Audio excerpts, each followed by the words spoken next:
नमस्कार दोस्तों। इमेजिन कीजिए आपने अपनी सारी उम्र की जमा पूंजी एक घर बुक करने में लगा दी। बिल्डर ने कहा मैं 3 साल में पोजीशन दे दूँ। 3 साल हो गए, 5 साल हो गए, 7 साल हो गए, प्रोजेक्ट डिले पे डिले हो रहा है, आपके सुनने वाला कोई है। आप बिल्डर के पास जाते हो, आपको कोई जवाब नहीं मिलता और ऐसी कोई अथॉरिटी नहीं है जो सीधा उस सेक्टर को रेगुलेट करे। कुछ साल पहले तक ये चीज़ें इंडिया में रियल एस्टेट सेक्टर में बहुत ज़्यादा हो रही। प्रोजेक्ट डिले हो जाते थे, बिल्डर एक प्रोजेक्ट का पैसा दूसरे पे लगा देता था। जिस प्रोजेक्ट के लिए उसने कस्टमर से पैसा लिया होता था वो प्रोजेक्ट कभी कंप्लीट ही नहीं। कहीं और ज़मीन खरीदता था, नया प्रोजेक्ट लॉन्च कर देता था।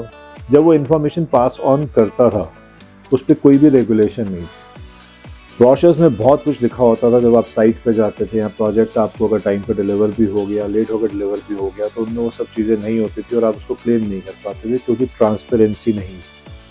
इन सब चीज़ों को देखते हुए गवर्नमेंट ऑफ इंडिया ने 2016 में एक लॉ बनाया जिसको नाम दिया RERA, real estate regulation and development act 2016।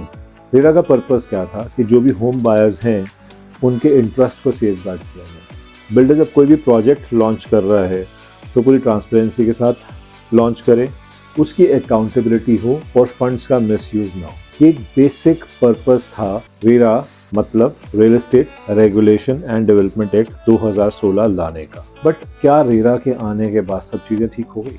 आज क्या कस्टमर का पैसा पूरे तरीके से सेफ है?